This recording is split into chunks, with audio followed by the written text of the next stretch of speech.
প্রতি ঈমান আনার কারণে, একাত্মবাদ আল্লাহতে ঈমান আনার কারণে হযরত বেলাল রাদিয়াল্লাহু তাআলা আনহুর জিহ্বাকে টেনে মিডিলে পেরেক মারা হয়েছে, কিন্তু হযরত বেলালের জবান থেকে কলেমা বন্ধ করতে পারেনি। হযরত বেলাল নবে নবে করার কারণে, একাত্মবাদ আল্লাহর প্রতি ঈমান আনার কারণে হযরত বেলালের বুকের উপরে পাথর চাপা দেওয়া হয়েছে। তারপরে বলে, বেলাল রে, বেলাল রে, বেলাল রে, যদি একাত্মবাদ আল্লাহর প্রতি ঈমান আনা বন্ধ না করো, নবে নবে বন্ধ না করো, আল্লাহর প্রতি ঈমান আনা বন্ধ না করো রে বেলাল, তাহলে তোমাকে হত্যা করা হবে, তোমার জীবন নিয়ে নেওয়া হবে, তোমাকে মেরে ফেলা হবে। ওই সময় হযরতে বেলাল বলেছিলেন, আমি বেলাল আমার জীবন যদি চলে যায় চলে যাবে, আমি বেলাল আমার জীবন দিতে রাজি, কিন্তু আমি বেলাল নবী ছাড়তে রাজি না। জোরে বলো। আচ্ছা, আমার কথা কি বুঝে আসছে আপনাদের? জিহ্বাকে টেনে পেরেক মেরেছে। বলে, বেলাল কলমা পড়া বান কর দো, না হলে জিভকে তোমার ছিঁড়ে ফেলবো। বলছে, বেলালের জিভ ছিঁড়ে ফেলবা কোনো সমস্যা নাই, আমার তো কাল্বকে তুমি ছিঁড়তে পারবে না। জোরে বলুন। যারা নবীওয়ালা হয় এরা জীবনের পরোয়া করে না, চাহে সর রহে या कट जाए परवा नहीं करते। বন্ধুরে আমার, সোনা মানিকেরা, গভীর মনোযোগ দিয়ে শুনুন। হযরত বেলাল রাদিয়াল্লাহু তাআলা আনহু ছিলেন একজন গোলাম, একজন দাস। কার দাস? উমাইয়া বিন খালফের দাস। এই উমাইয়া বিন খালফ হচ্ছে আবু জাহেলের লোক। আবু জাহেল হলো আমার নবীর দুশমন, উমাইয়া বিন খালফ হলো নবীর দুশমন। আর এই উমাইয়ার বাড়ির গোলাম, তার নাম হযরতে বেলাল রাদিয়াল্লাহু তাআলা আনহু। উমাইয়ার বাড়ির কাজ কাম করে, উমাইয়ার বাড়ির দাস, উমাইয়ার চাকর, সারাদিন মান কাজ করে উমাইয়ার, আর সারা রাত ইবাদত করে আমার আল্লাহর। বেলাল বলতেছে, সারাদিন মান কাজ কাম করি উমাইয়ার, আর সারা রাত ধরে ইবাদত করি আল্লাহ তাআলার। ওগো আমার সোনা মানিকেরাও, আমরা সারাদিন মান কাজ কাম করলে রাতের বেলা ক্লান্ত হয়ে বিছানায় ঘুমিয়ে পড়ি, কিন্তু এই বেলাল রাদিয়াল্লাহু তাআলা আনহু সারাদিন মান কাজ কাম করার পরে রাতের বেলা বালিশে মাথা লাগিয়ে ঘুমিয়ে পড়ে না, সারা রাত ধরে বালিশে মাথা না লাগিয়ে আল্লাহ আল্লাহ করে কাটিয়ে ফেলে, আল্লাহ পাকের ইবাদত করে কাটিয়ে ফেলে। একদিন উমাইয়ার কানে সংবাদ চলে গেল, মানে উমাইয়ার কাছে খবর চলে গেল, এই উমাইয়া, খবর রাখছনি রাখছনি, তোমার একজন গোলাম যার নাম হযরতে বেলাল, এই বেলালের খবর তোমার কাছে আছে। এই বেলাল তো একাত্মবাদ আল্লাহর প্রতি ঈমান এনেছে, নবে নবে করে সারা রাত কাটিয়ে ফেলে, সারা রাত ঘুমোয় না এই বেলাল, আল্লাহ পাকের প্রতি ঈমান এনে নবীর মুহাব্বতের পাগল হইয়া গেছে। উমাইয়া বিশ্বাস করতে পারে না, উমাইয়া বিশ্বাস করতে পারে না। কেন কেন কেন? এই উমাইয়ার বাড়িতে বেলালের বাপ গোলাম ছিল, বেলালও সেই বাড়ির গোলাম। এ বেলাল এত ভালো, এত ভালো, একজন গোলাম হয়ে 10 জন গোলামের কাজ একাই করে। কয়জন গোলামের কাজ করে? 10 জনের কাজ একজনে করে, কাজে কামে ফাঁকি মারে না, একজনেই করে। আর আমাদের এলাকার অনেক শ্রমিক আছে, রাজমিস্ত্রি মুর্শিদাবাদের অনেক আছে, যারা একটা ইট গাঁথে তো 2 বার করে বিড়িতে টান মারে, আছে না নেই? আচ্ছা, এই আওয়াজটা কোথা থেকে আসছে দাদা? আচ্ছা, যাই হোক, আছে না নেই? ওই একটা করে ইট গাঁথবে, 2 বার করে টান মারবে। আমি একটা জালসায় গিয়েছিলাম, বলছে হুজুর ভাত খাওয়ার দোয়া আছে, পানি পান করার দোয়া আছে, তো বিড়ি টানার দোয়া কি? বলছে হাই হাই, এতদিন সব কিছু দোয়া শিখিয়েছে, একে বিড়ির দোয়া শিখাবো কি? এবার দেখবেন অনেক বিড়িখোর সিগারেট করে মাহফিলে বসে, মাঝে মধ্যে ওদেরকে উঠতে দিতে হয়। কেন? যখন ওর বিড়ির নেশা উঠে তখন কিন্তু ওর মাথাতে কিছু ঢুকে না। একজন যাচ্ছে, ও বলতে পারছে না, উঠে চলে যাচ্ছে, এই কই যাও? ও বলতে পারছে না যে বিড়িতে টান মারবো, বলছে হুজুর হিসু করতে যাব। তো বলছে বিড়ি খাওয়া না তো? জালসাতে আছো, মিথ্যা কথা বলবে না, যা বলবে সত্য বলবে। বলছে হুজুর জালসাতে আছে, মিথ্যা বলবো না, বিড়ির নেশা উঠেছে তাই উঠেছি, উজু করে আসবো ইনশাল্লাহ আবার। দেখুন রাসূল করিম সাল্লাল্লাহু আলাইহি ওয়াসাল্লামের আশিক কাকে বলে? হযরতে বেলাল, যে বাড়ির চাকর সেই বাড়ির মালিক হচ্ছে নবীর দুশমন। আর বেলাল ওই বাড়িতে থেকেই নবীর এমন দিওয়ানা হয়েছিলেন, এমন পাগল হয়েছিলেন যে এই বেলালকে দুনিয়ার বুকে আমার রাসূলুল্লাহ জান্নাতের সার্টিফিকেট দিয়েছিলেন। জোরে বলুন।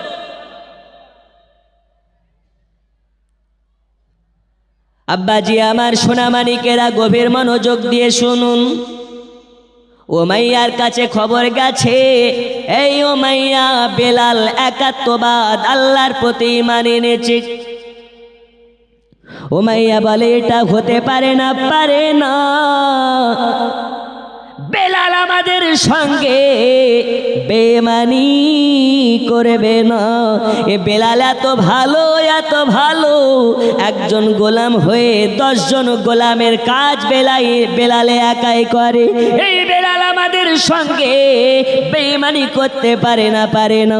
তখন উমাইয়াকে বলে, উমাইয়া আমাদের কথা যদি বিশ্বাস না হয়, কোনো একদিন রাতের বেলা বেলালের বাড়ি, বেলালের রুমের সামনে গিয়ে একবার কান লাগাবেন, তাহলে আপনি প্রমাণ পেয়ে যাবেন এ বেলাল একাত্মবাদ আল্লাহর প্রতি ঈমান এনেছে না আনে নাই। এবার উমাইয়ার এই কথা শোনার পরে রাতের ঘুম হারাম হয়ে গেছে। রাতের বেলা বিবিকে নিয়ে শুয়ে আছে, বিবি ঘুমিয়ে যায়, কিন্তু উমাইয়ার চোখে ঘুম নাই। বিবি বলতেছে, স্বামিনী রাত অনেক গভীর হয়ে যাচ্ছে, প্রতিদিন ঘুমিয়ে যান, আজ কেন ঘুমান না? উমাইয়া তখন বলতেছে, বিবি রে, মাথায় এমন একটি কথা ঢুকে আছে, রাতের বেলার ঘুম আমার হারাম হয়ে গেছে। উমাইয়া তখন আপনার রাতের বেলা বিছানা ছেড়ে গুটি গুটি পায়ে বেলাল যে জায়গাতে ঘুমায় ওই রুমের দিকে আগিয়ে চলে যায়। গুটি গুটি পায়ে, গুটি গুটি পায়ে বেলালের দরওয়াজার সম্মুখে গিয়ে উমাইয়া যখন কানটাকে লাগিয়ে দিয়েছে, ভিতর থেকে আওয়াজ আসতেছে, লা ইলাহা ইল্লাল্লাহ, জোরে লা ইলাহা, পড়ুন লা ইলাহা, লা ইলাহা ইল্লাল্লাহ মুহাম্মাদুর রাসূলুল্লাহ। বন্ধু আমার সোনা মানিকেরাও, এ আওয়াজ শুনে উমাইয়ার চোখ যেন কপালে উঠে গেছে। এটা কি শুনলাম, এটা কি শুনলাম? সত্যি তো বেলাল ওই মুহাম্মাদের কলেমা পড়ে নিয়েছে, একাত্মবাদ আল্লাহতে ঈমান এনেছে। তখন উমাইয়া রাগে রাগান্বিত হয়ে গিয়ে বেলালের দরওয়াজায় খটখট করে আওয়াজ দিতে লেগেছে। বেলাল রাদিয়াল্লাহু তাআলা আনহু মনে মনে চিন্তা করে, হাই আল্লাহ, এত রাতের বেলা আমার দরওয়াজার সম্মুখে কে? উমাইয়ার আপনার কেনা আওয়াজ যখন বেলাল পেয়েছে, আপনার দরওয়াজার কাছে গিয়ে দরওয়াজা খুলে দেখতে পাই দরওয়াজার সামনে তার মুনিব উমাইয়া দাঁড়িয়ে উমাইয়াকে সালাম দেয়। উমাইয়া তখন বলে, বেলাল রে বেলাল, রাতের বেলা সবাই ঘুমিয়ে গেছে, আর তুমি ঘুম বাদ দিয়ে এই গভীর রাত্রিতে তুমি কি পড়তেছিলে, কি করতেছিলে? আমরা হলে মিথ্যা বলতাম, আমরা হলে মিথ্যার আশ্রয় নিয়ে ফেলতাম, কিন্তু বেলাল ভালো করে জানে নবী মিথ্যা বলা পছন্দ করেন না, মিথ্যাকে ঘৃণা করেন। যারা মিথ্যা বলে এদেরকে নবী আমার ঘৃণা করেন। এই কারণে বেলাল তখন বলতেছেন, এই আমার মনে বোমাইয়া, আমি রাতের বেলা ঘুমোই না, সারাদিন মান আপনার কাজ কাম করি, আর সারা রাত ধরে আমাকে যে আল্লাহ তাআলা বানিয়েছে, আমাকে যে আল্লাহ আমাকে রিজিক দেয়, যে আল্লাহ আমাকে খেতে দেয়, যে আল্লাহ তাআলা আমাকে সৃষ্টি করেছে, ওই আল্লাহর ইবাদত করি।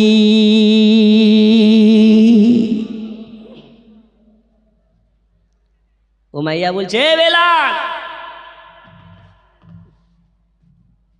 খেতে দিত আমি রে। আচ্ছা বলুন তো রুজির মালিককে? আর একটু জোরে। আমি বলেছিলাম জলপাইগুড়িতে। আচ্ছা বলুন তো রুজির মালিক কে? একজন হাত তুলে বলছে মমতা খালা। আরে খ্যাপা, মমতা খালা কিভাবে রিজিকের মালিক হলো? বলছে ঘরে ঘরে পৌঁছে দিচ্ছে এখন আমাদের দুয়ারে সরকার, চাল দিচ্ছে, ডাল দিচ্ছে, মহিলাদেরকে লক্ষ্মীর ভান্ডার দিচ্ছে, তাহলে রিজিকের মালিক আবার কে?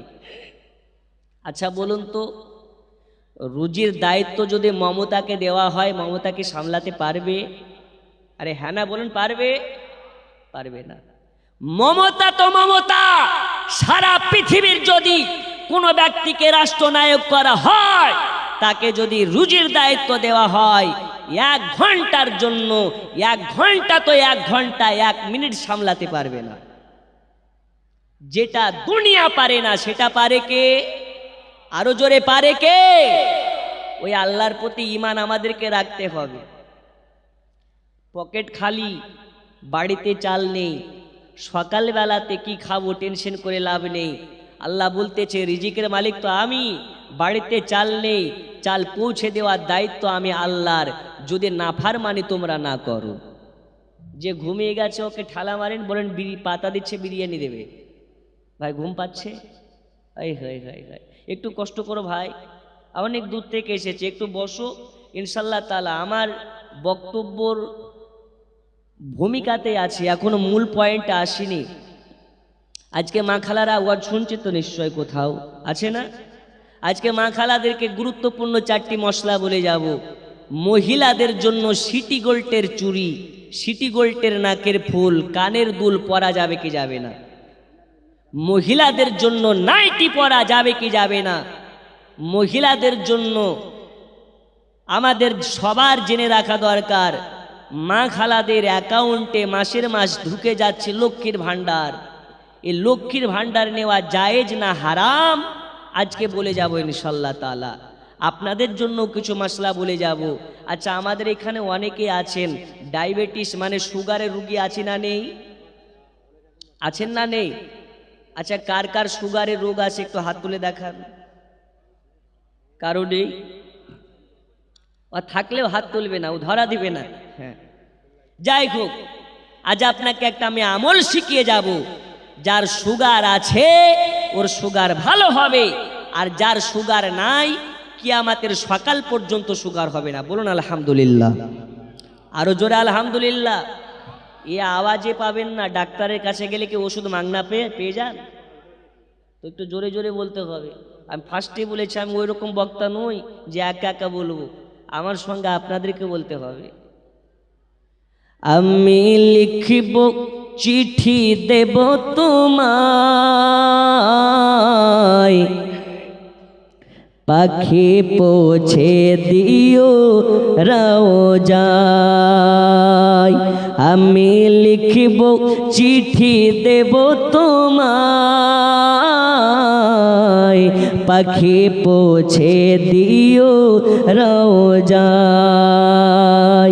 আমি থাকব বসে গো, আমি থাকব বসে গো আশায়, চিঠির উত্তর আসিবে আমার গায়। আমি লিখব চিঠি দেব তোমায়, পাখি পৌঁছে দিও রওজায়।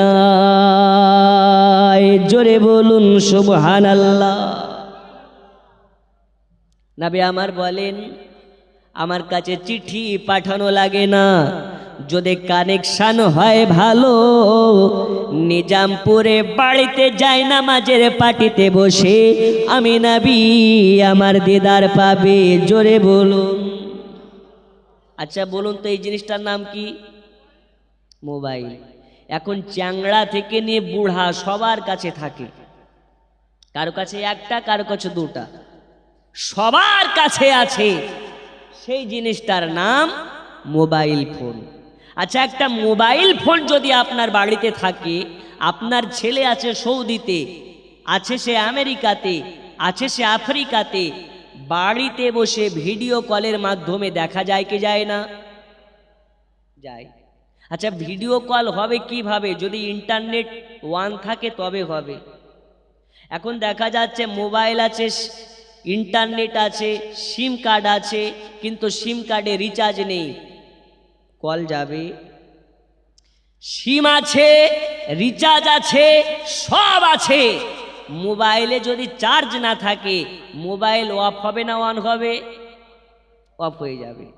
আপনি নামাজ পড়ছেন, রোজা করছেন, হজ করছেন, যাকাত দিচ্ছেন, সব করছেন, নবীর মোহাব্বতটা হচ্ছে মোবাইলের চার্জের মতন। যদি আপনার অন্তরে নবীর মোহাব্বত না থাকে, নামাজ, রোজা, হজ, যাকাত সব আছে, কিন্তু আপনার ডিসপ্লে অফ হয়ে যাবে। আল্লাহ পাক বলতেছেন, তাই নামাজ পড়তে হবে নবীকে মোহাব্বত করে, রোজা করতে হবে নবীকে মোহাব্বত করে, হজ করতে হবে নবীকে মোহাব্বত করে। নবীকে মোহাব্বত করে যা করবে তুমি, আল্লাহর কাছে সেটাই গ্রহণযোগ্য, কবুল হয়ে যাবে। জোরে বলুন।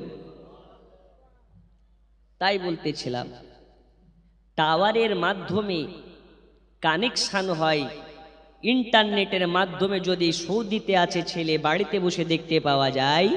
আচ্ছা এই মোবাইল যে বানিয়েছে তার দাম বেশি না মোবাইলের দাম বেশি? যে বানিয়েছে তার দাম বেশি। কেন? মেধা খাটিয়ে সে ব্রেনকে মেহনত করে একটা মোবাইল ফোন বানিয়েছে। আল্লাহ তাআলা বলতেছেন, হে দুনিয়াবাসী শোনো, একটা মোবাইলের কাছে গিয়ে যদি তোমরা বেমুখ হয়ে যাও, আমি আল্লাহ সারা পৃথিবীকে বানিয়েছি, ওই আল্লাহর জন্য তোমরা মাথাকে সাজদায় রাখো না, তোমাদের মতন গাদ্দার আর কি আছে? বন্ধুরে আমার সোনামানি, মুদ্দা আলোচনার দিকে আপনাকে আগিয়ে নিয়ে যেতে চাই।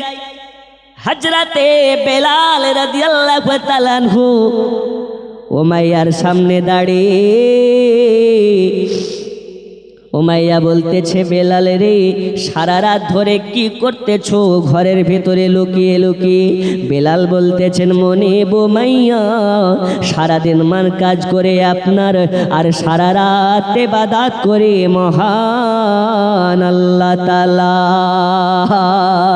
উমাইয়া বলে, বেলাল রে, বেলাল রে, বেলাল রে, তোর বাপ দাদা আমাদের বাড়ির গোলাম, বেলাল তুমিও আমাদের বাড়ির গোলাম। আমাদের আকীদা হলো আমরা মাটির মূর্তি পূজা করি, মূর্তি পূজাকে দেব দেবী বলে মানি। তোর বাপ ছিল মাটির মূর্তি পূজাকে দেব দেবী বলে পূজা করেছে, আর আজ তুমি যদি ওই দেব দেবীর পূজা বাদ দিয়ে একাত্মবাদ আল্লাহতে মানানো আর তার নবী মুহাম্মাদের কথা শুনে তার দিওয়ানা হয়ে পড়ো, তাহলে বেলাল আমাদের সঙ্গে গাদ্দারি করা হয়ে যাচ্ছে। তখন উমাইয়াকে বলেছিল বেলাল, ওগো উমাইয়া, উমাইয়া, আমি আপনার বাড়ির গোলাম, আপনি হলেন আমার মনিব, আপনার বাড়িতে থেকে আপনার কাজ কাম করি, আপনি দেখবেন আপনার কাজে কামে যদি ফাঁকে মারি তাহলে আমাকে আঘাত করবেন, সাজা দিবেন, মেনে নেব।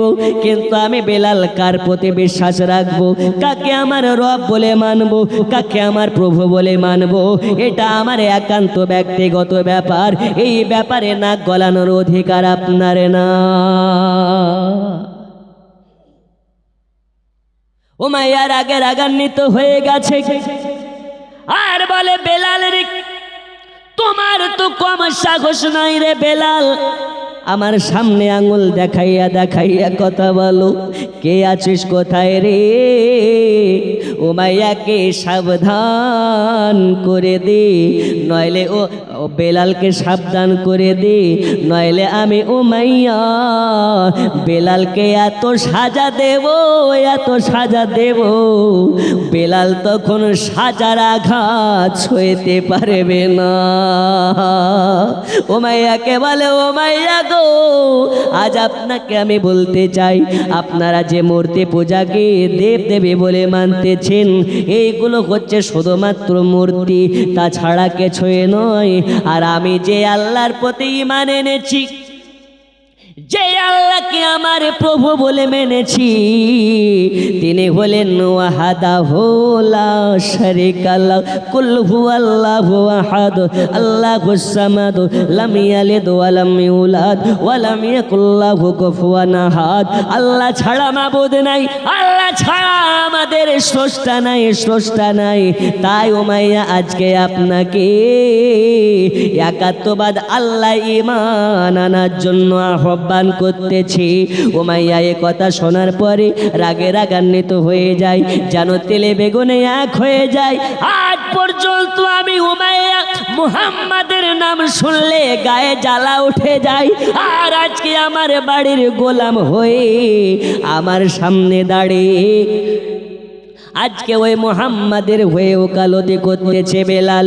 উমাইয়া না সারাগ সামলাতে না পেরে এবার ঘরের ভেতরে চলে যায়। ঘরের ভেতর থেকে আপনার কেনা চাবুকখানা নিয়ে চলে আসে। চাবুকখানা এনে বলে, বেলাল রে বেলাল, আজকে যদি তোকে মাফ করে দিই তাহলে সমাজে মুখ দেখাতে পারবো না, আর যদি তোকে আমি ছেড়ে দিই তাহলে আমাদের প্রভুকে মুখ দেখাতে পারবো না, আমাদের দেব দেবতার সম্মুখে আমি মুখ দেখাতে পারবো না। কারণ হলো আজ তুমি আমাদের দেব দেবীকে অপমান করেছো, ছোট করেছো। আমি উমাইয়া সব সইতে পারি, কিন্তু আমাদের দেব দেবীর অপমান সইতে পারে না। এ কথা বলে উমাইয়া এবার আপনার চাবুকখানা হাতে তুলে নিয়েছে, আর বেলালের মাথার চুল মোবারক গুলোকে ধরে জমিনে ফেলে দিয়েছে। আর উমাইয়া বেলালের শরীরে চাপ চাপ চাপ চাপ চাপ চাপ করে চাবুকের বাড়ি মারতে লেগেছে।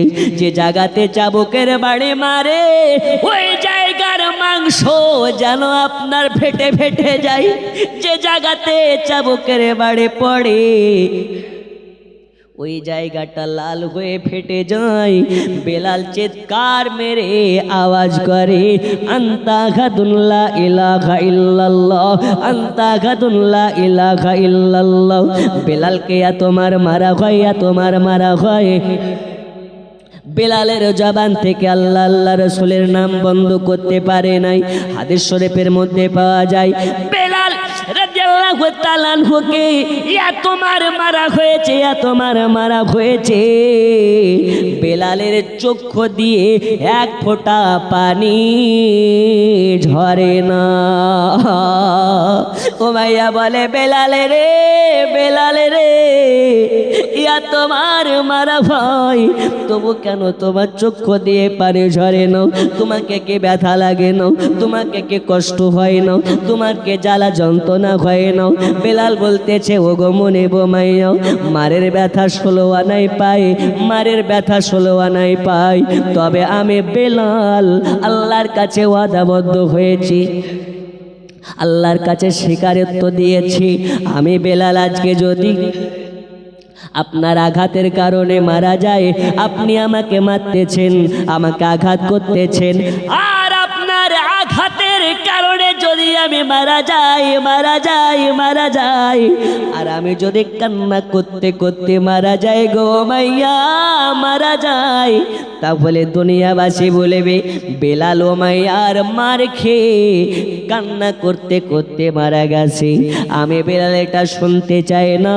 আমি বেলাল আপনার মারের আঘাতের পরেও কষ্টটাকে হজম করে, কষ্টটাকে সহ্য করার পরে আমি বেলাল হাসতেছি, হাসতেছি এই কারণে যেন দুনিয়াবাসী এটা বলে বেলালকে নবী নবী করার জন্য এত মারা হয়েছে, কিন্তু নবীর মোহাব্বতে এই বেলাল কান্না করে নাই, হাসতে হাসতে জীবন দিয়েছে।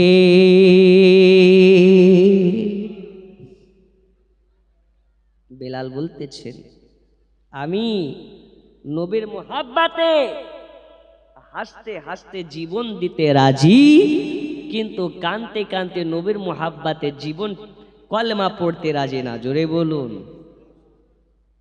এরকম মোহাব্বত আমাদের অন্তরে আনতে হবে না? হবে না? আমরা কেমন মোহাব্বত করি, ঠান্ডা রাত্রিতে মেলা ঘুরতে পারি কিন্তু জালসাতে বসতে পারি না। আহা, যারা মেলা ঘুরে, মেলার বাজারে বাজারে ঘুরে আর জালসাতে আসতে আপত্তি বোধ করে, এরা একটা ইবলিশ শয়তানের অনুসারী। কার অনুসারী? একটু জোরে বলুন, কার অনুসারী? যেই জালসাতে মেলা হয় ওই জালসার কোনো কাজ নাই। সোজা কথা বলি, আল্লাহ রসুল বলেছেন বাজার হচ্ছে নোংরা জায়গা, বাজার হচ্ছে ফিতনার জায়গা।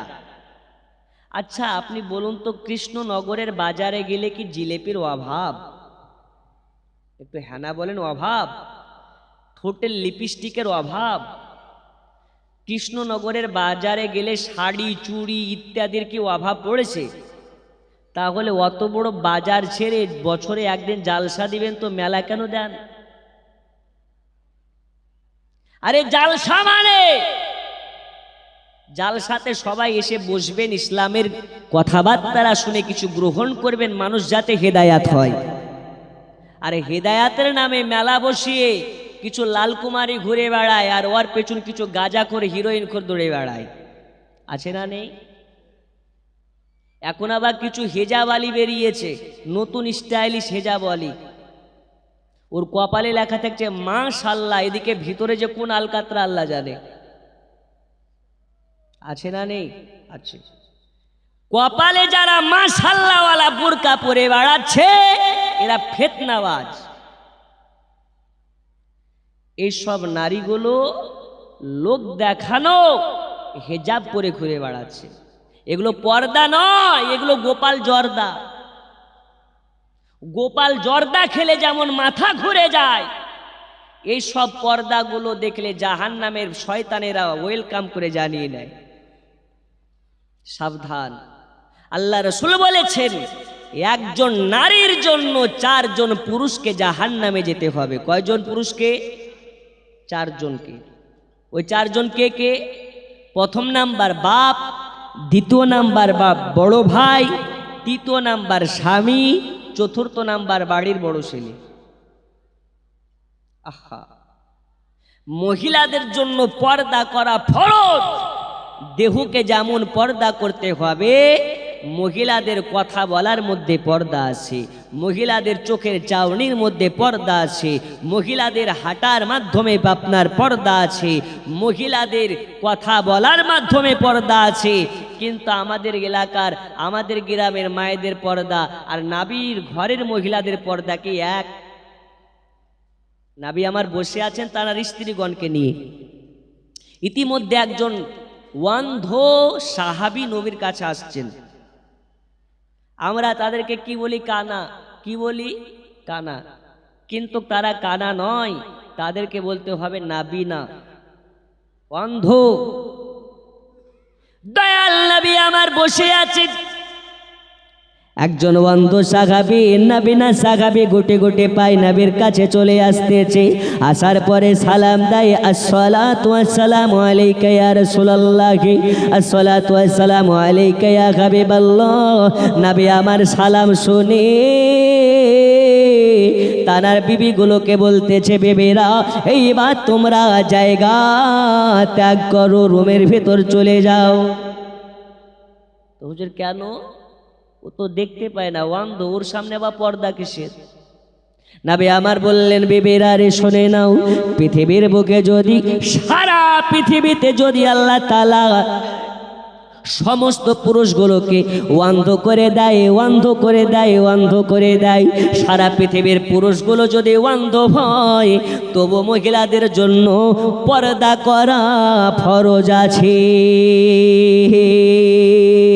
এই আমার বিবিগণেরা শুনে নাও, শুনে নাও, তোমাদেরকে সে দেখতে পাবে না এটা ঠিক, ও তোমাকে যেমন দেখলে ওটা পর্দার খেলাফ হবে। তোমরা দেখতে পাবে তাকে, তোমাদের জন্য তাকে দেখা হারাম। একজন পুরুষ একটা পর মহিলাকে দেখা যেমন হারাম, একজন পর পুরুষকে একজন পর মহিলার দেখা হারাম। আর আমাদের জালসা মানে এই গ্রামের নাম নিজামপুর, আর এসেছে নবদ্বীপের খালাতো ভাই গ্রামে জালসাতে। ওর খালাতো ভাইকে নিয়ে ইটিং বিটিং সিটিং সিটিং করে বেড়াচ্ছে। আরে মুসলমানদের মহিলাদের জন্য কোনো খালাতো ভাই চলে না, কোনো মামাতো ভাই চলে না, কোনো চাচাতো ভাই চলে না। খালাতো ভাইয়ের সামনে যাওয়া হারাম, মামাতো ভাইয়ের সামনে যাওয়া হারাম, ফুফাতো ভাইয়ের সামনে যাওয়া হারাম। একমাত্র মায়ের পেটের ভাই ছাড়া মহিলাদের কোনো ভাই চলবে? আই হাই, ওর খালাতো ভাই এসেছে, চল ভাই মেলাতে ঘুরতে যাই। মেলাতে ঘুরতে গিয়ে লুচ্চামি ভণ্ডামি বেহিয়াপনামি করতেছে। গ্রামে জালসা দিয়ে লাভ নাই। বন্ধুরে আমার সোনা মানিক, জালসা দেওয়া ভালো কাজ, মেলা দেওয়া ভালো কাজ নয়। তাই জালসা দিলে আগামী বছর থেকে মেলা দেওয়া বন্ধ করতে হবে। এখন অনেক জালসা আছে, যেই জালসাতে মেলা নাই সে জালসাতে লোক নাই। কে বলেছে? যারা শুননেওয়ালা তারা শুনবে, মেলা যাবে না। যারা মেলাতে ঘুরনেওয়ালা তারা জালসায় বসবে না। একদম বাস্তব কথা। তাই জালসাতে মেলা দেওয়া বন্ধ করার দরকার আছে না নেই? আছে। এখন বক্তা বললে, এদিকে বক্তা সাহেব বলছে জালসাতে মেলা দেওয়া বন্ধ করো, আর মেলায় যারা বসে আছে ওরা বলছে তালবা শয়ে করলে একারকে পেল কোথায়? এই সব কিছু বাদ দিয়ে মেলাওয়ালার পেছনে লেগেছে। বন্ধু আমার সোনা মানিকেরা, আপনাকে আমি প্রথমেই বলেছি রিজিকের মালিক হচ্ছেন আল্লাহ, আর দুনিয়াকে চালানেওয়ালা হচ্ছেন রাসূলুল্লাহ। এই জন্য উর্দু ভাষায় কবি লিখতেছেন, রোজি খোদা নে দি হে খেলাতে হে মুস্তাফা, রোজি খোদা নে দি হে खिलाते हैं मुस्तफा, रोजी खुदा ने दी है खिलाते हैं मुस्तफा, दुनिया है खुदा की चलाते हैं मुस्तफा। বন্ধু আমার সোনা মানিকেরা, আমার আলোচনা চলতেছিল। হযরতে বেলাল রাদিয়াল্লাহু তাআলা আনহু তখন বললেন, আমি একাত্মবাদ আল্লাহতে মানে এনেছি। এ কারণে বেলালকে এত মার মেরেছে, এত মার মেরেছি, যে জায়গাগুলোতে মেরেছে লাল লাল হয়ে দাগ হয়ে গেছে। ওগো আমার সোনা মানিকেরা, সকালবেলা মার শুরু করেছে, সকাল থেকে দুপুর চলে আসে, দুপুর থেকে বিকাল করে চলে আসতেছে, সন্ধ্যা হয়ে যায়।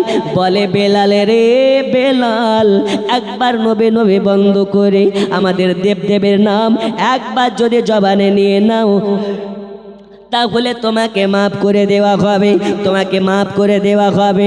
এই বেলাল, তোমাকে মাফ করে দিয়ে উত্তম কাজে তোমাকে নিয়োজিত করা হবে। বেলাল বলেছিলেন, আমি সব সইতে পারি, নবী ছাড়ার কথা সইতে পারে না। সোনা মানিকেরা আমার, এই হযরত বেলাল রাদিয়াল্লাহু তাআলা আনহুকে বলে, বেলাল রে, যদি নবে নবে নবে নবে করা বন্ধ করো, নবে নবে বাক্য বলা যদি ছাড়ো, তাহলে টাকা চাইলে টাকা দেব, ধন চাইলে ধন দেব, দৌলত চাইলে দৌলত দেব, যা চাইবে তোমাকে তাই দেব। তার বিনিময়ে শুধু তোমাকে নবী ছাড়তে হবে। বেলাল তখন বলেছিলেন, আমি বেলাল, আমার টাকা চাই না, ধন চাই না, দৌলত চাই না, বাড়ি গাড়ি চাই না। আমি বেলাল, আমাকে নবী পাকের মোহাব্বতের প্রয়োজন। আমি বেলাল সারা পৃথিবী তোমাকে দিয়ে দিলাম। ওগো উমাইয়া, তার বদলে আমার নবী পাকের মোহাব্বত আমাকে দাও। ওগো আমার সোনা মানিকেরা, উমাইয়া এই কথা শোনার পরে আরো খেপে গেল, আরো রাগে রাগান্বিত হয়ে গেল। কে আছিস রে, কোথায়? আমি সইতে পারি না, ওই তাড়াতাড়ি করে আমার খড়মগুলো নিয়ে চলে আয়, কাটা লাগা জুতাগুলো নিয়ে চলে আয়।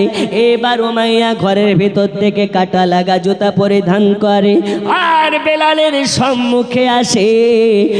জুতার নিচে আপনার কিনা কাটা লাগা, আপনার এই রকম ফালা ফালা কাটা লাগানো আছে। উমাইয়া তখন কি করে, বেলালকে ওভর করে শুইয়ে দেয় আর বলে, বেলাল রে, বলো কলমা পড়া বন্ধ করবে কেন?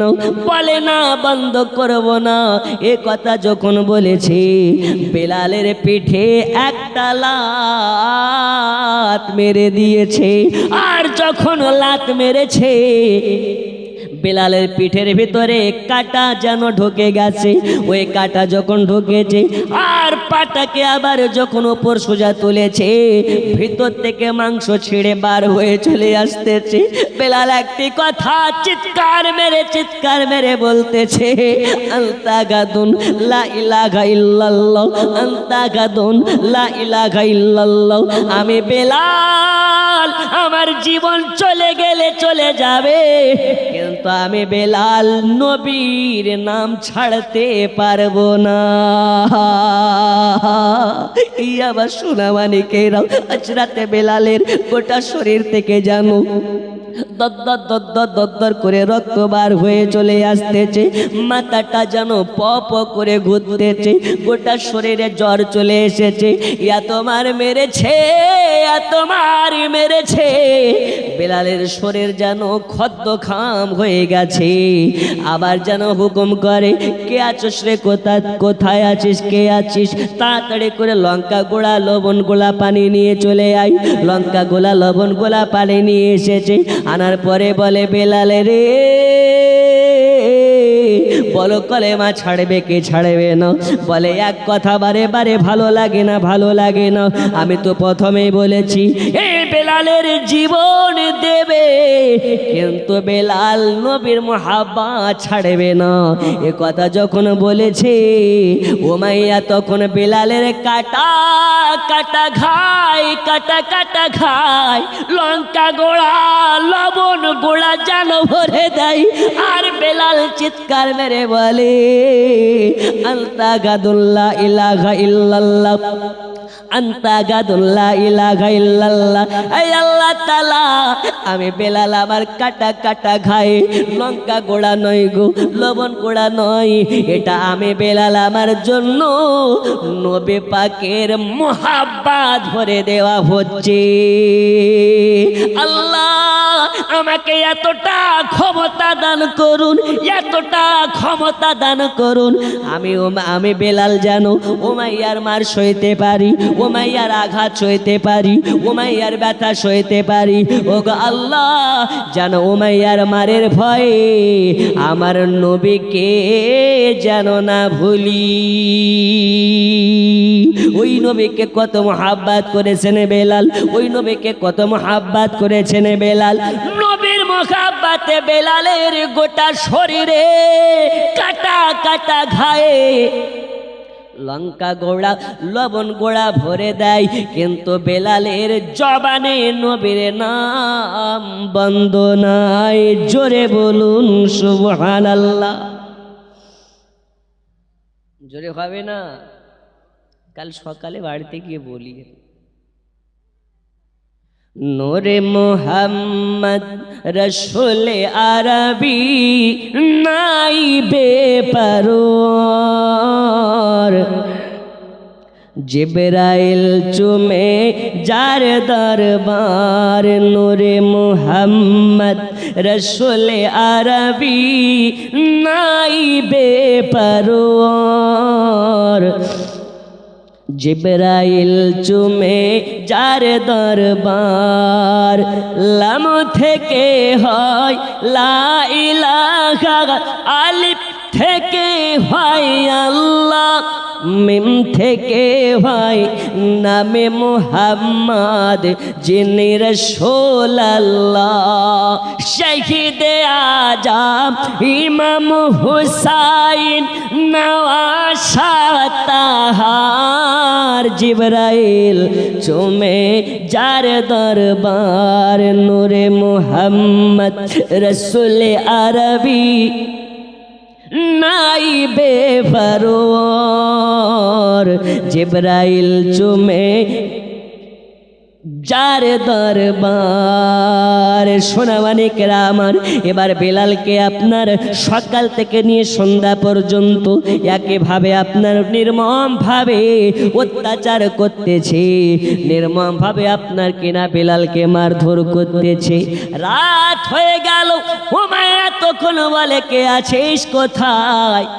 বেলালকে খেতে দেবে না, পানি পান করতে দেবে না, ব্যথার ওষুধ দেবে না, বেলাল যদি কিছু চাই তাকে যেন সহযোগিতা করবে না।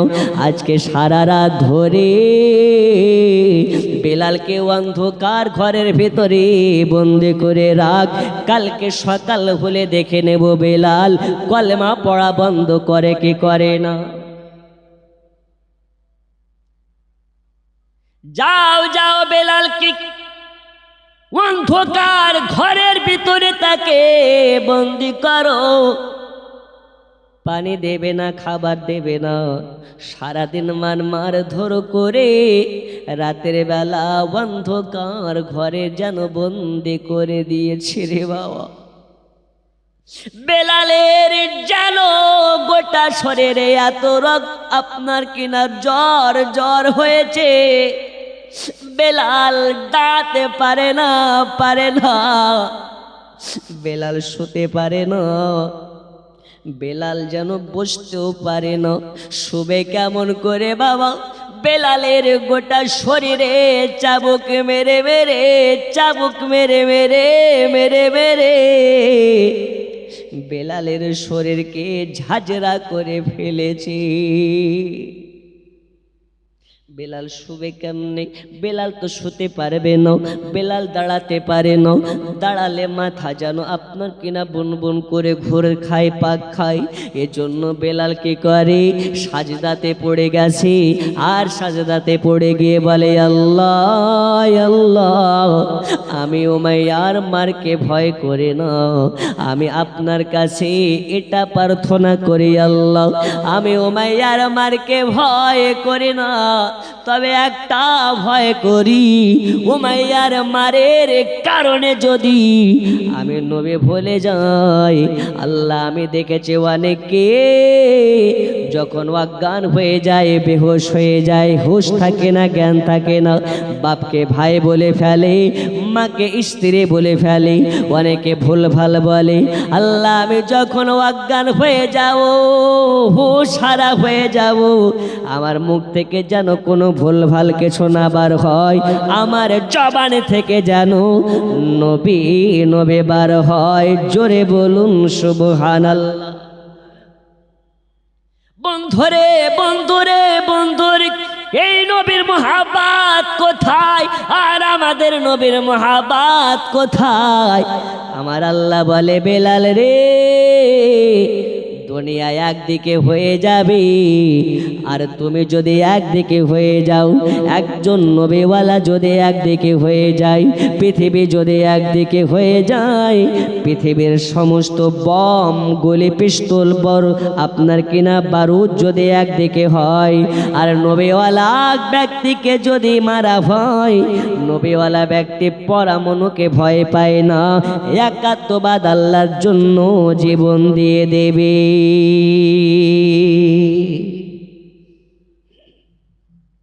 সোনামানিকেরা আমার, লম্বা করব না, সংক্ষিপ্ত আলোচনা দিকে যেতে চাই। আচ্ছা দোয়া করে দেবো তো? কেউ নাই, দুঃখটা মানুষ বসে আছে, মনে মনে ভাবছে আমরা যদি চলে যাই তাহলে হুজুর বলবে মেহমান ডেকে অপমান করতে, সেটা আমরা আছি। যাই হোক, আপনাদেরকে অনেক ধন্যবাদ যে আপনারা এতক্ষণ পর্যন্ত আছেন। শেষ দোয়াটা করে যাবেন। আমরা অনেকে মা হারা, বাবা হারা, দাদা হারা, দাদি হারা, সন্তান হারা। আল্লাহ রাসূল বলেছেন গভীর রজনীতে যখন আল্লাহর কাছে আমার উম্মতেরা, আল্লাহর বান্দারা হাত তুলে দোয়া করে, আল্লাহ তার হাতের সেই হাতগুলোকে ফিরিয়ে দেয় না, আল্লাহ ওই হাতগুলোকে কবুল করে নিয়ে আল্লাহ হাত তোলার ওয়াসিলাতে তাদের আত্মীয় স্বজনের কবরগুলোকে জান্নাত করে দেয়। জোরে বলুন। তাই আমরা শেষ দোয়াটা করে সকলে বিদায় দেব। বন্ধু আমার, নবীর আশিক হযরত বেলাল রাদিয়াল্লাহু তাআলা আনহু সারা রাত ধরে কান্না করে, আল্লাহ আমাকে এতটা হিম্মত দান করুন যাতে উমাইয়ার মার খেতে পারি, যাতে উমাইয়ার মার খেয়ে আমার রাসূলুল্লাহকে না ভুলি। জোরে বলুন।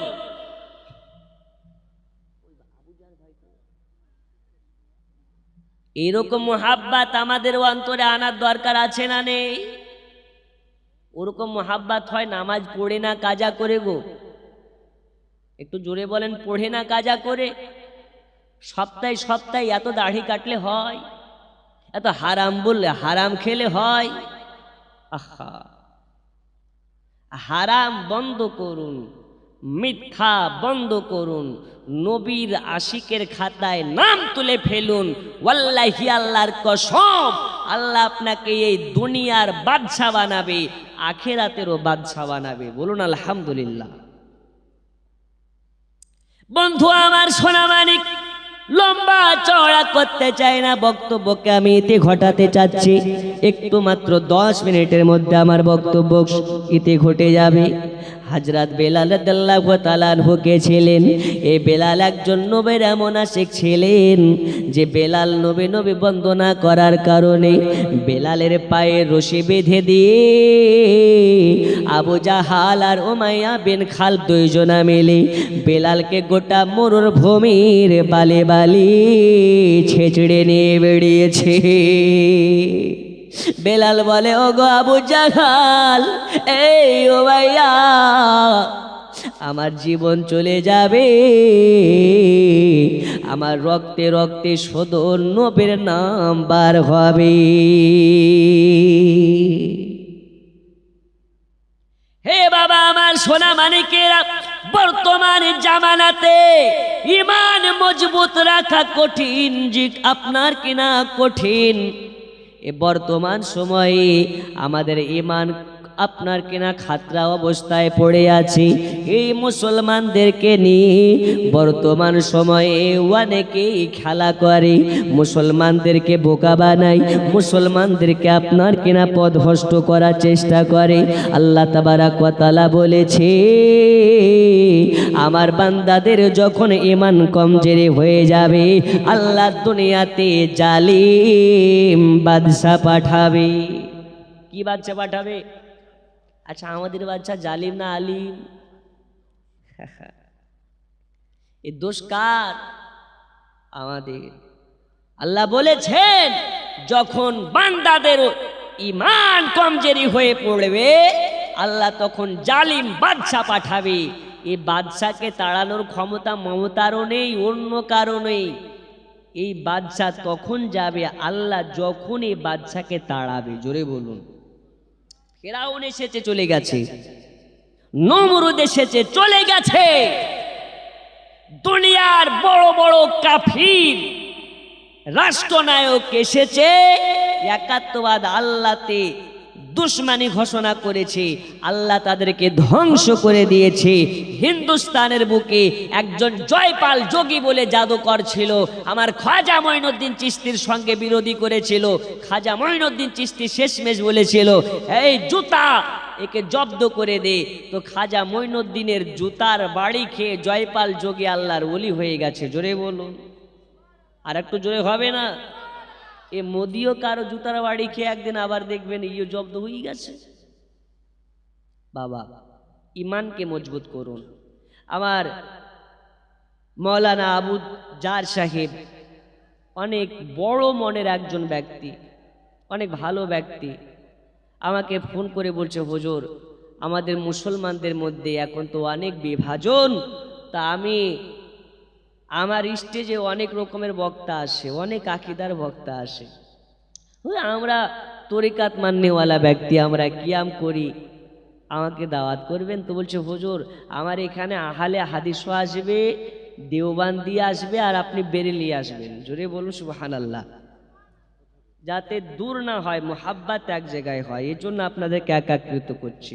যাই হোক, মৌলানা আবু জার সাহেবকে আল্লাহ দিনের জন্য কবুল করুন, আর এই মাদ্রাসাকে আল্লাহ প্রতিষ্ঠানকে কবুল করুন। জোরে বলুন আমিন। এই প্রতিষ্ঠানের সঙ্গে থাকবেন। আল্লাহ তাবারাক ওয়া তাআলা বলেছেন, রাসূল করিম সাল্লাল্লাহু আলাইহি ওয়াসাল্লাম বলেছেন, তোমরা জেনারেল শিক্ষায় যেমন শিক্ষিত হবে তার সাথে সাথে কোরআনের জ্ঞান অর্জন করবে, কারণ কোরআনের জ্ঞান যাদের মধ্যে থাকে তাদের মা বাপকে বৃদ্ধাশ্রমে যেতে হয় না। জোরে বলুন সুবহানাল্লাহ। যাদের মধ্যে কোরআনের জ্ঞান থাকে তাদের মা বাপকে আপনার কিনা ছোট হতে হয় না, সন্তানেরা ভাত দেব না এই কথা বলে না।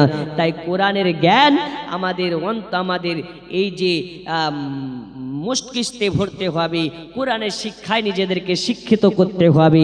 আপনি মাস্টার হন সমস্যা নেই, ডাক্তার হন সমস্যা নেই, ব্যারিস্টার হন সমস্যা নেই। ব্যারিস্টার ডাক্তার মাস্টার হওয়ার সঙ্গে সঙ্গে কোরআন, কমপক্ষে কোরআনটা পড়া শিখুন, ইসলাম কি এটা বুঝবার চেষ্টা করুন, 5 ওয়াক্তের নামাজি হয়ে যান।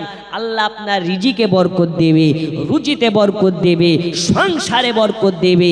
আল্লাহ এগুলো আমাদেরকে তো পালন করা তৌফিক দান করুন। জোরে বলুন আমিন। আর একটু জোরে বলুন আমিন।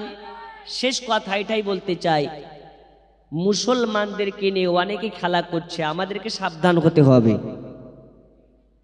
দেখেছেন ভারতবর্ষের পার্লামেন্টে একটা বিল পাস হয়েছিল, সেটা আইনে পরিণত হয়েছে, ওয়াকাফ বিল। দেখেছেন না দেখেননি? দেখেছেন।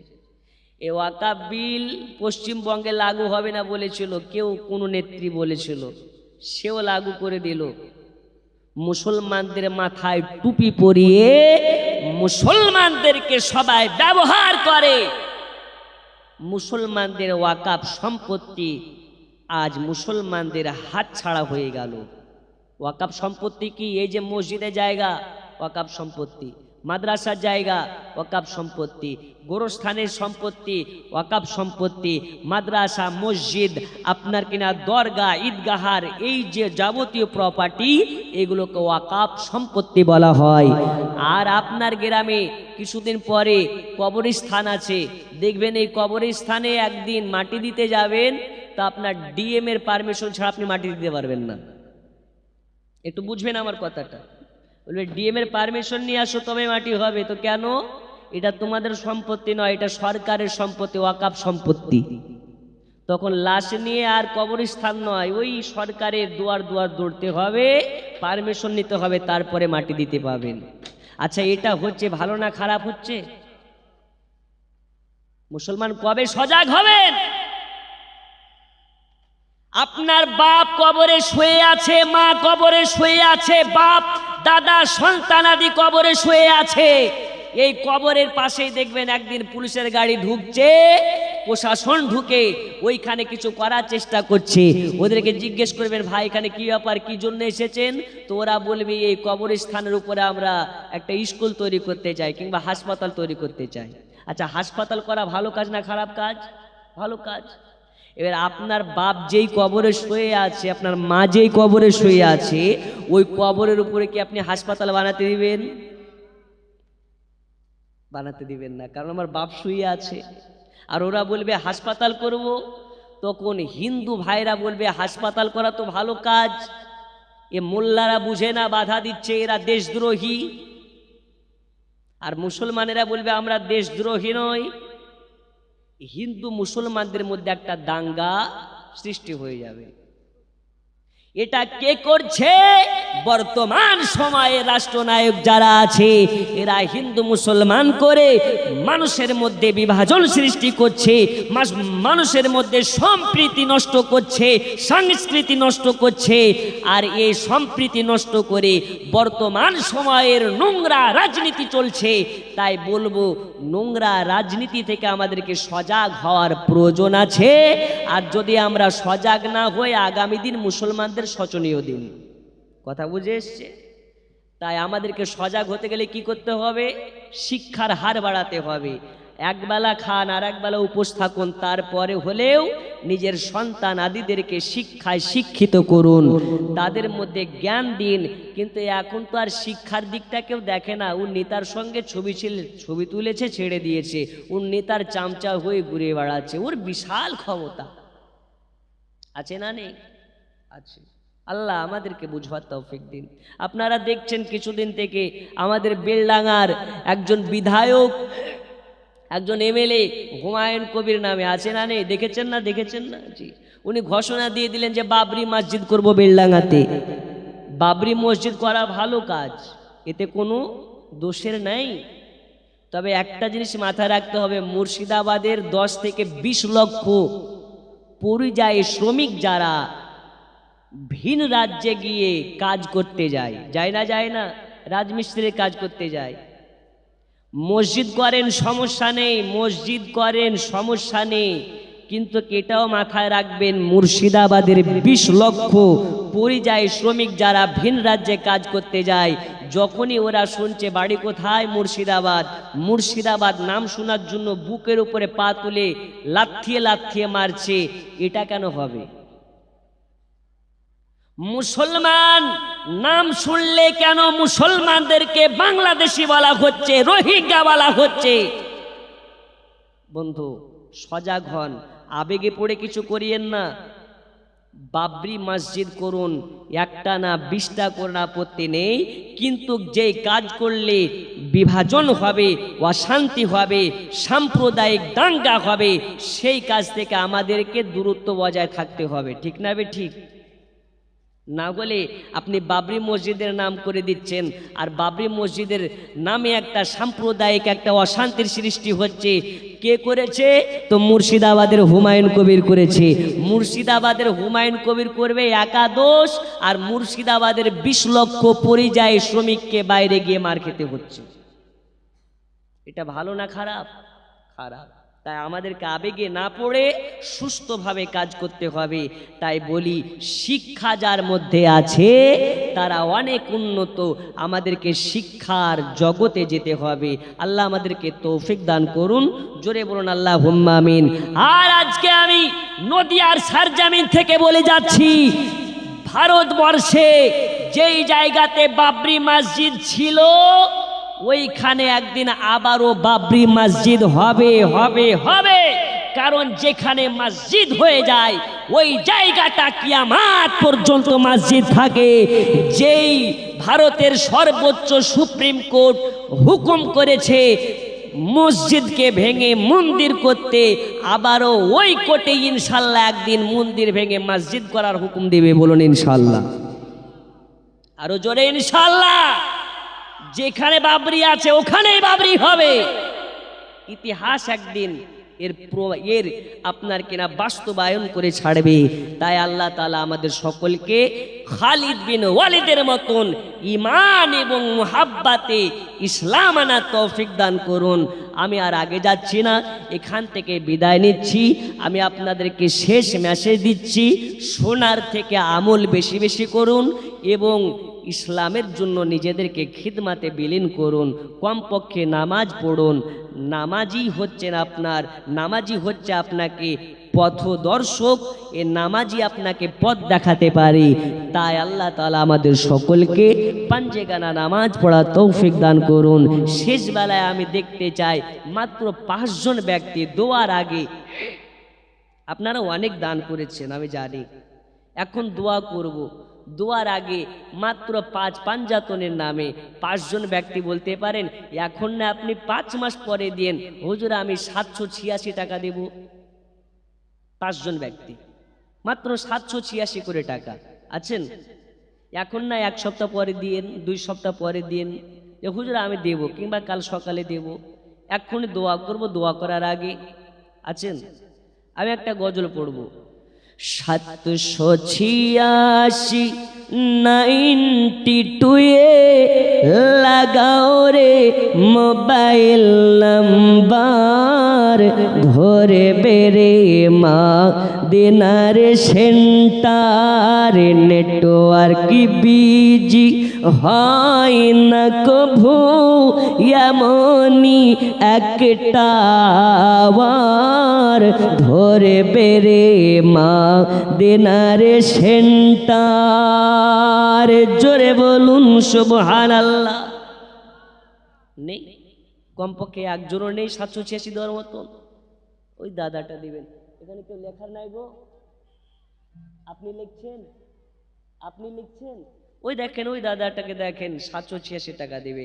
একজন হয়েছে, আর মাত্র 4 জন দিয়ে দেন। একটু শেষ বেলায় দোয়া করে দিই।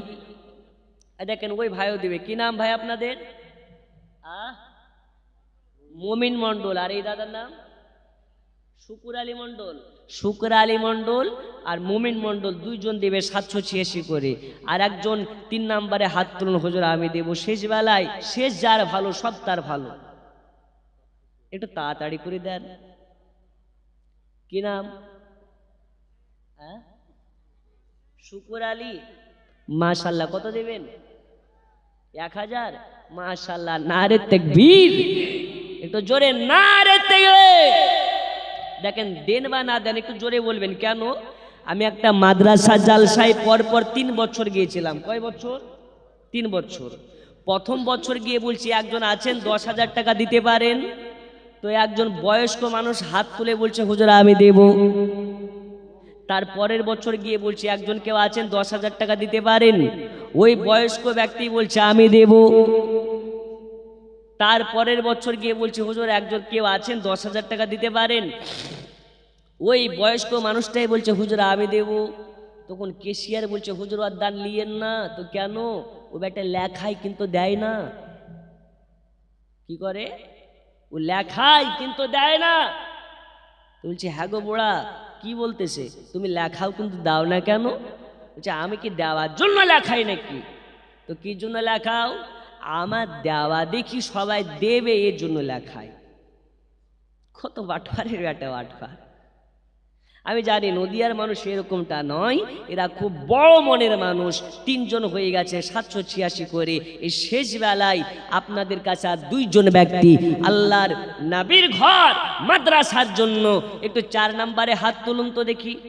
খালিদ বিন ওয়ালিদের মতন, যে খালিদ বিন ওয়ালিদ যে যুদ্ধে গিয়েছে, সে যুদ্ধই যেন জয় হয়ে গেছে। জোরে বলুন সুবহানাল্লাহ। ও বাপজি দোয়া করে যাবেন, বসেন, দোয়া হবে, এক্ষুনি হবে, দোয়া করে যাবেন। আর যদি খুব জরুরি হয়, পেশাব মিশাব করা লাগে তো যান। আছেন? একটু 4 নম্বরে হাত তুলে নকতে দেবো আমি। বাবা মাত্র 2 জন দিয়ে দেন, আমি দোয়া করে দিই। নেই? এখানকার মা খালারা তো আসে। যদি মা খালা আপনারা 1 মাসের করে লক্ষ্মীর ভান্ডার দেন তো দিতে পারেন। এখন মমতা খালা দিচ্ছে সবাইকে লক্ষ্মীর ভান্ডার। সবার বুঝে রাখা দরকার, দান নেওয়াও যেমন ভালো, দান দেওয়াও তেমন ভালো। ঠিক কি না? নেই গো, 2 জন হবে না। আর 2 জন নেই, মাত্র 786 টাকা। এখন না, আপনি 1 সপ্তাহ পর দিয়ে একটু লিখিয়ে দেন। শেষ বেলা আমি একটা গজল বলে যাব। আমি যদি গজল বলি রাত শেষ হয়ে যাবে, কিন্তু গজল